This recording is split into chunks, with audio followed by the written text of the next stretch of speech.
19h45, la barre info soir, messieurs, dames, bonsoir et bienvenue à cette nouvelle session d'information du dimanche 17 juillet 2022. Les épreuves écrites du baccalauréat session 2022 vont débuter demain lundi 18 juillet 2022 sur l'ensemble du pays. À cette occasion, le ministre de l'Enseignement supérieur et de la Recherche, Mamoudou Djibo, a livré un message dont je vous propose de suivre la teneur. Demain, lundi 18 juillet 2022, plaise à Dieu, vont débuter les épreuves écrites du baccalauréat sur l'ensemble du territoire national.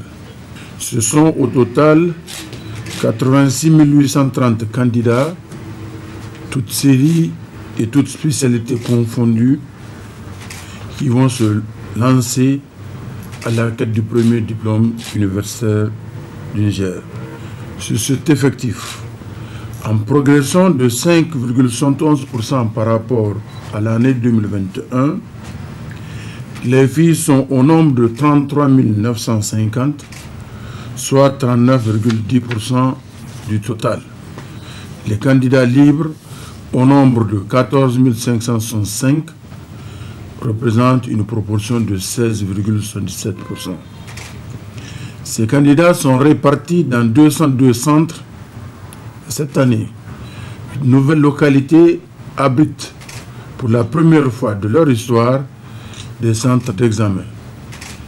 Il s'agit de Ingel, région d'Agadez, d'Ankassari, région de Dosso, Giratawa, région de Maradi, Tamaské, région de Tawa, Ayeru et Namaro, région de Tiliberi, Dingas et Tilmini, région de Zander.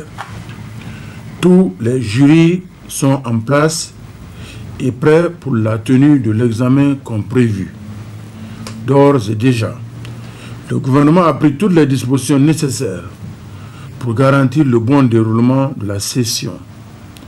Je saisis cette heureuse opportunité pour remercier, au nom du gouvernement, l'ensemble des acteurs du système éducatif qui se sont investis pour que nous puissions arriver à ce stade important de l'évolution de la vie nationale.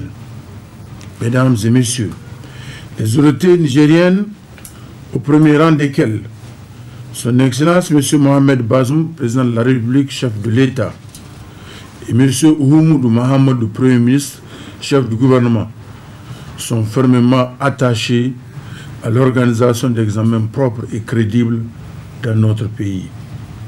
C'est dire que la lutte contre la fraude doit être un leitmotiv pour chaque intervenant. En vertu de cette préoccupation constante, en rapport étroit avec la haute autorité de lutte contre la corruption et les infractions assimilées, HATSIA, et les forces de défense et de sécurité, nous ne ménagerons aucun effort pour traquer toute personne ou groupe de personnes qui se rendraient coupables ou complices de fraude de quelque façon que ce soit. Il y va de la crédibilité du baccalauréat nigérien et de la qualité de notre système éducatif, particulièrement de notre enseignement supérieur. Je souhaite bonne chance aux candidates et aux candidats, plein succès pour un bac crédible et mérité. Bonne chance aux candidats. Dans le cadre de lancement de ces activités, la toute nouvelle association Goulmi, qui vise à renforcer les liens entre la communauté gourmandier au Niger, a organisé une cérémonie culturelle d'une portée assez significative. C'était dans le locaux de la mairie du 5e arrondissement, en présence d'une forte communauté gourmandier et de plusieurs autres invités, nous rapporte Boubacar Ibrahim, Boubacar Soleil.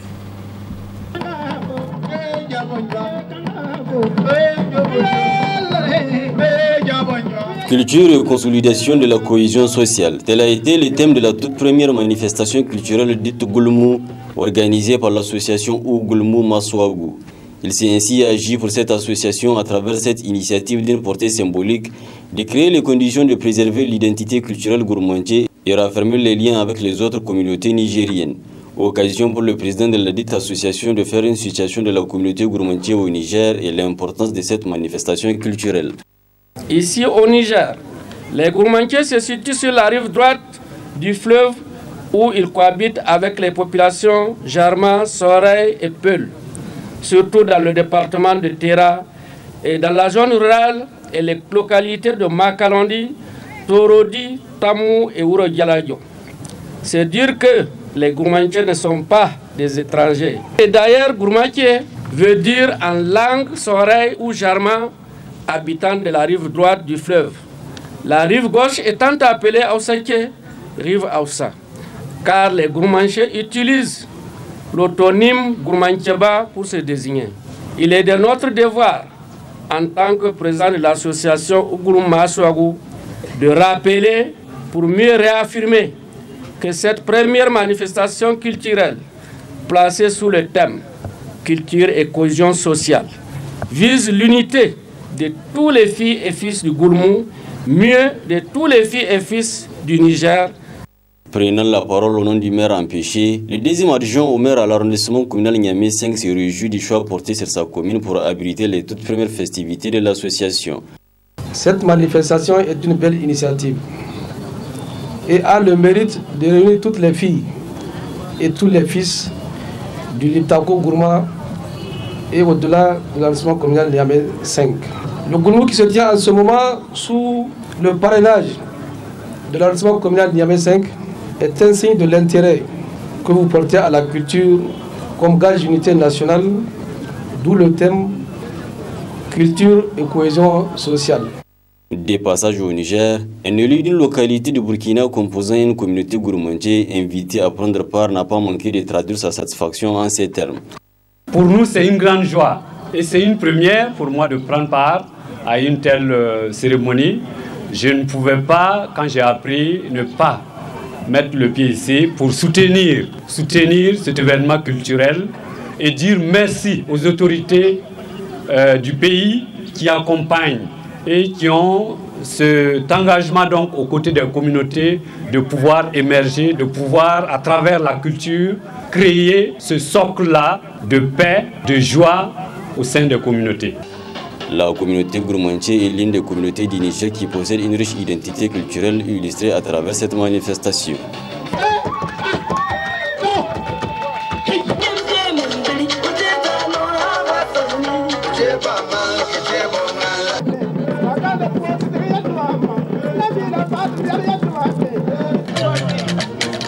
A noter qu'il s'est également dans le souci de corriger un certain nombre de caractérisations dont la dite communauté fait très souvent face et l'association a vu le jour.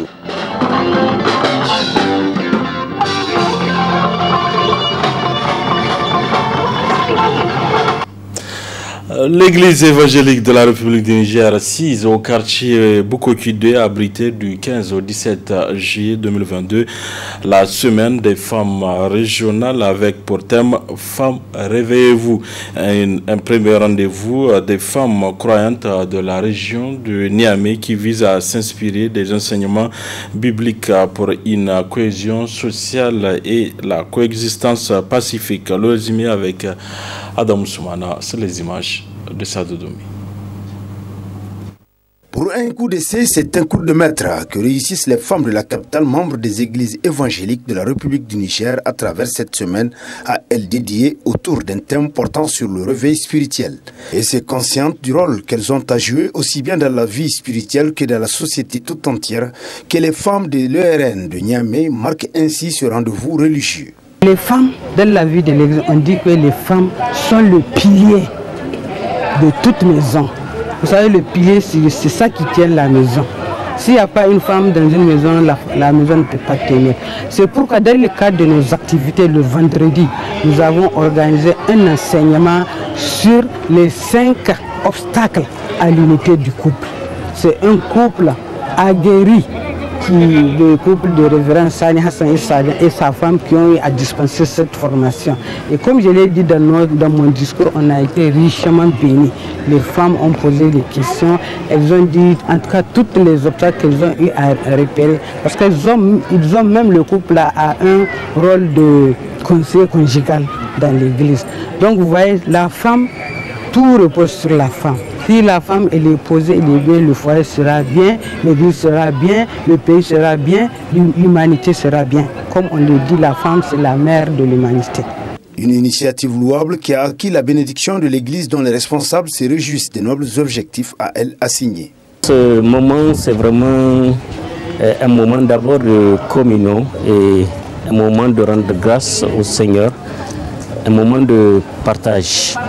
Et vous avez vu le thème principal pour cette année, c'est le réveil spirituel. Et vous n'êtes pas sans savoir qu'aujourd'hui, il y a des grands défis au niveau de la vie des couples et de la vie des mariages dans les familles. Donc les femmes de l'église au niveau de la région de Niamey, c'est-à-dire c'est toutes les femmes de nos églises qui sont ici à Niamey, qui se sont rassemblées parce qu'elles ont un groupement, le groupement des femmes ERN de la région de Niamey. Donc autour de ce thème sur le réveil spirituel, mais aussi le réveil avec les défis, les différents défis. Ils ont parlé de 5 défis dans la vie du couple. Et ils en ont parlé autour, ils ont fait des débats, ils ont fait des partages. Donc dans la parole de Dieu pour corriger les erreurs dans la vie du couple, mais aussi rendre gloire à Dieu dans la vie des couples et dans la vie des mariages. Parce qu'il est dit dans la parole de Dieu, quoi que vous fassiez, soit que vous mangiez, soit que vous buviez, faites tout pour la gloire de Dieu. Alors l'objectif vraiment de cette rencontre, de cette semaine de la femme ERN région de Niamey, c'est de rendre gloire à Dieu. Ces femmes n'ont pas manqué de témoigner de leur gratitude à toutes celles qui ont œuvré inlassablement au rayonnement de leur structure tant sur le plan national que régional. À noter que c'est de la communion de cœur et d'esprit que ces femmes ont mûri les réflexions 3 jours durant afin de trouver des solutions aux problèmes minant les couples pour l'équilibre de la société et une paix durable. Voilà le reportage de cette édition pour parler de la friperie qui permet d'habiller bon nombre de personnes à moindre coût tout en étant lucratif à ceux qui s'adonnent à son commerce, n'est-ce pas, Asma Ousseid? Ils sont de tout genre et de toute variété. Les habits d'occasion ou la friperie disponible dans les différents marchés. Une activité qui a le vent en poupe. L'un des grands points de vente à Niamey est le marché Wadata. Ses habitants sollicités proviennent généralement de Lomé, Cotonou ou encore Ghana. La bobo bune gufunda. Gufunda Lomé, gufunda Cotonou.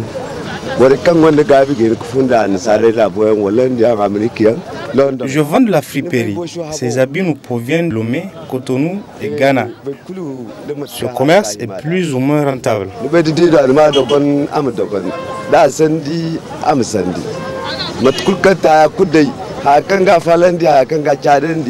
Ça dépend du transport. Notre seul problème, c'est au niveau du dédouanement. On en trouve pour toutes les bourses. Les clients viennent acheter. Dieu merci.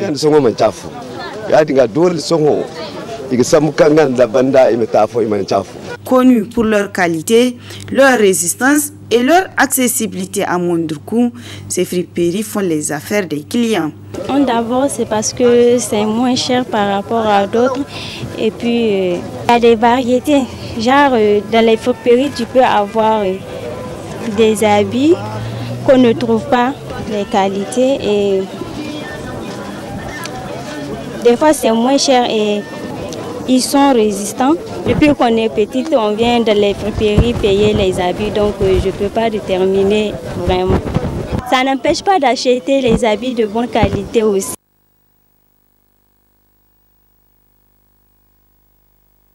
Doute aux clients de s'habiller décemment sans pour autant beaucoup dépenser.